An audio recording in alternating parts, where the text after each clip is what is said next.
Hello everyone, मेरे पास तुम्हारे लिए एक सवाल है। मान लो कि तुम्हारे पास आईआईटी या एनआईटी की डिग्री है और एक अमेरिकन कंपनी तुम्हें हायर करना चाहती है। सब कुछ बहुत सही चल रहा है, फिर एकदम से ट्रम्प एक प्रोक्लेमेशन साइन करता है और सडनली तुम्हारी कंपनी को तुम्हारे लिए $100,000 फीस देनी पड़ती है एक्स्ट्रा। सिर्फ इसी कारण से क्योंकि तुम इंडियन हो, सिर्फ इसी कारण से क्योंकि तुम अमेरिका के अंदर नहीं रहते। ये कोई छोटा अमाउंट नहीं है। $1 लाख का मतलब 83 लाख रुपीस सिर्फ और सिर्फ एक फीस के लिए। और शायद इसीलिए 8 जून 2026 को फेडरल कोर्ट ने इस फीस को स्ट्राइक डाउन कर दिया। आज हम इस वीडियो में समझेंगे कि आखिर ये फी लगाई क्यों गई थी और क्यों इसे हटा दिया गया और इसका क्या मतलब निकल सकता है तुम्हारे लिए। पहले समझते हैं कि आखिर ये H1B वीजा है क्या। तो ये अमेरिका का एक स्पेशलाइज्ड वर्किंग वीजा है जिसके अंदर अमेरिकन कंपनीज अमेरिका के अंदर से या तो बाहर से कोई भी स्पेशलाइज्ड टैलेंट को हायर कर सकते हैं। इंजीनियर्स या डाटा साइंटिस्ट, सॉफ्टवेयर डेवलपर या कोई भी स्पेशलाइज्ड जॉब। इस वीजा की एनुअल कैप है 85,000 की, जिसमें से 65,000 रेगुलर कोटा वाले हैं। अगर किसी ने यूएसए की यूनिवर्सिटी से मास्टर्स या पीएचडी कर रखी है उसके लिए एक्स्ट्रा 20,000 है। अब यहाँ पर ही सबसे ज्यादा इंटरेस्टिंग एंगल आता है। टोटल 85,000 के लिए 4 लाख एप्लीकेशंस आती हैं हर साल। दैट मीन्स कि रफली 5 बंदों में से सिर्फ एक बंदे के सिलेक्ट होने के चांसेस हैं, और वो भी प्योरली लॉटरी बेस। तुम्हारे मार्क्स नहीं देखे जाते, ना तुम्हारा एक्सपीरियंस देखा जाता, ना तुम्हारी स्किल्स को देखा जाता। बस एक कंप्यूटर रैंडमली कोई भी नाम निकालता है। ये एक ऐसा सिस्टम है जहां पर एक आईआईटी टॉपर और एक मीडियोकर कैंडिडेट दोनों को इक्वल चांसेस मिलते हैं। डिसाइडिंग फैक्टर सिर्फ लक होता है। और फिर भी Indians 70 to 73% H1B visa approve receive करते हैं। अब ऐसा होता क्यों है? क्योंकि इंडिया सबसे ज्यादा क्वालिफाइड और सबसे ज्यादा अच्छे स्टेम एप्लीकेंट्स प्रोड्यूस करता है, और वो भी रेलेवेंट फील्ड्स के अंदर। Indians are very good at English speaking. We are technically strong and competitively trained from childhood. ये कोई एथनिक फेवरेटिज्म नहीं है, ये प्योरली सप्लाई एंड डिमांड है। सितंबर 2025 में ट्रंप ने प्रोक्लेमेशन साइन की 10973, और इस प्रोक्लेमेशन का नाम था restriction on entry of certain non immigrant workers.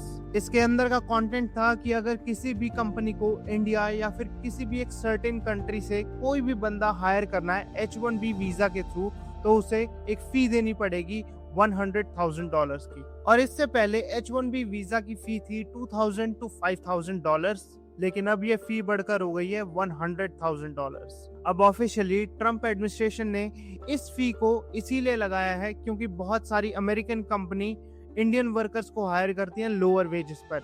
इसका मिसयूज होता है जिसकी वजह से अमेरिकन यूथ को जॉब नहीं मिलती। और ऑनेस्टली इस बात में थोड़ी बहुत सच्चाई तो है ही। कुछ कंपनी, चाहे वो इंडियन ओरिजिन की हो या अमेरिकन ओरिजिन की, वो H1B वीजा का मिसयूज करते हैं। लोअर वेजेस पे इंडियन वर्कर्स को यहाँ पर ले आते हैं ताकि वो लोकल हायरिंग को अवॉइड कर सकें, और ये सही में बहुत बड़ी प्रॉब्लम है। इसके बारे में बात होनी चाहिए। लेकिन $100,000 की फ्लैट फीस लगाना ये कोई प्रॉब्लम का सॉल्यूशन नहीं है। एक बहुत ही बड़ी company, for example Facebook, Amazon, इस फी को बहुत अच्छी तरीके से अफोर्ड कर सकती है, लेकिन वहीं पर एक छोटी कंपनी जो जेन्युइनली एक अच्छा इंजीनियर चाहती है, वो इस फी को अफोर्ड ही नहीं कर पाएगी। और शायद इसीलिए 8 जून 2026 को इस फी को इनलीगल डिक्लेयर कर दिया गया। और इस चीज के उन्होंने 3 रीजन दिए।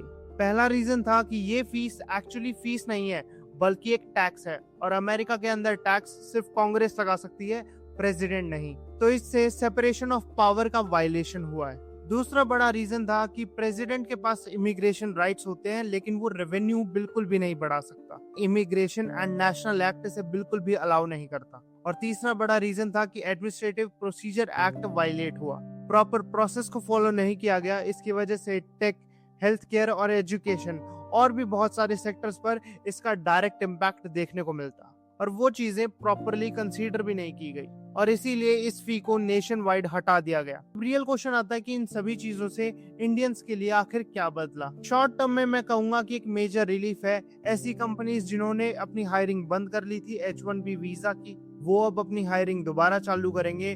जो स्टूडेंट ऑप्ट कर चुके थे और वेट कर रहे थे भाई अपने H1B वीजा अप्रूवल के लिए, उनके लिए अब पाथ क्लियर है। लेकिन हाँ, एक चीज है जो अब दिक्कत देगी, क्योंकि अब दोबारा हायरिंग स्टार्ट हो जाएगी तो एक बहुत ही ज्यादा बड़ा सर्ज आएगा एप्लीकेशंस का। लॉटरी के अंदर और कॉम्पिटिटिवनेस बढ़ जाएगी, लेकिन एक ऑप्शन तो खुला तुम्हारे लिए। और मैं एक ऑनेस्ट बात बताना चाहता हूँ, ये वर्डिक्ट आ गया, ये सिर्फ और सिर्फ एक छोटी सी बैटल जीतने जैसा है, पूरी वॉर जीतने जैसा नहीं है। और मैं ऐसा इसीलिए कह रहा हूँ क्योंकि H1B वीजा का एक फंडामेंटल प्रॉब्लम है जो अभी तक सॉल्व ही नहीं हुआ है, और वो है इस 85,000 के कैप पर 4 लाख एप्लीकेंट्स की। लॉटरी भी फेयर नहीं होती, और भाई लॉटरी की वजह से कोई ब्रिलियंट स्टूडेंट रियलिटी में होगा वो निकल जाएगा बाहर बिकॉज ऑफ लक। इसके अलावा ग्रीन कार्ड बैकलॉग भी बहुत ज्यादा है। ग्रीन कार्ड के लिए इंडियंस को डेकेड्स तक वेट करना पड़ता है। हाँ, इंडिया सबसे ज्यादा एप्लीकेंट भेजता है, लेकिन कोटा के अंदर उन्हें आइसलैंड जितना ही कोटा मिलता है,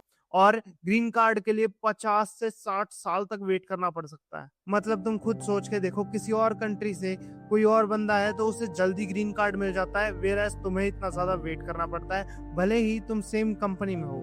इसके अलावा वेज इन्फोर्समेंट में गैप बहुत ज्यादा है, और इंडियंस के खिलाफ एब्यूसिवनेस भी बहुत ज्यादा है। और यहाँ वही बात आती है जो जेन्युइनली सबसे ज्यादा इम्पोर्टेंट है। इंडिया सबसे ज्यादा H1B डोमिनेट करता है, सिर्फ इसीलिए क्योंकि हमारे यहाँ पर जो टैलेंट है वो वर्ल्ड क्लास है। लेकिन आखिर क्यों इतना बड़ा हिस्सा सिर्फ फॉरेन कंट्रीज में जाना चाहता है, इंडिया में क्यों नहीं रुकना चाहता? और इसका सबसे बड़ा कारण है कि इंडिया में अपॉर्चुनिटीज की कमी है, इंडिया में इंफ्रास्ट्रक्चर की कमी है। हमारा देश वो एनवायरनमेंट कभी भी क्रिएट ही नहीं करता जो टैलेंट को यहाँ रोक कर रख सके। और आखिरी में मैं बोलना चाहूंगा कि हाँ, ये वर्डिक्ट बहुत अच्छा है। जो लोग 6 महीने पहले अप्लाई कर रहे थे और जो आज अप्लाई कर रहे हैं उन्हें एडवांटेज है, लेकिन अब भी बहुत सारी कमियां हैं। लॉटरी सिस्टम फेयर नहीं है, एप्लीकेंट का रेशियो और एनुअल कैप का रेशियो बहुत ज्यादा हिला हुआ है, और हमारे यहाँ से लोग बाहर जाते हैं कुछ खुशी से, तो कुछ अगर इस देश के लिए करना भी चाहते हैं तो हम उन्हें वो इकोसिस्टम प्रोवाइड नहीं कर सकते, हमारी गवर्नमेंट वो इकोसिस्टम प्रोवाइड नहीं कर सकती।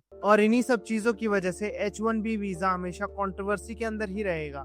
अभी अगर ये फी हट गई तो कल नई फी आएगी, उसके बाद एक नई रिस्ट्रिक्शन आएगी, और हम हमेशा कोर्ट के डिसीजन पर ही टिके रहेंगे। बाकी अगर इस वीडियो के अंदर की इंफॉर्मेशन तुम्हें अच्छी लगी है तो प्लीज इस वीडियो को शेयर करना। उसके अलावा चैनल को सब्सक्राइब कर देना, और वीडियो को एक लाइक कर दो यार, मोटिवेशन के लिए। बहुत ज्यादा मेहनत लगती है ऐसी वीडियोस को बनाने के लिए। मैं मिलता हूँ तुमसे नेक्स्ट वीडियो में। Until then, this side Sahil signing off, and Jai Hind.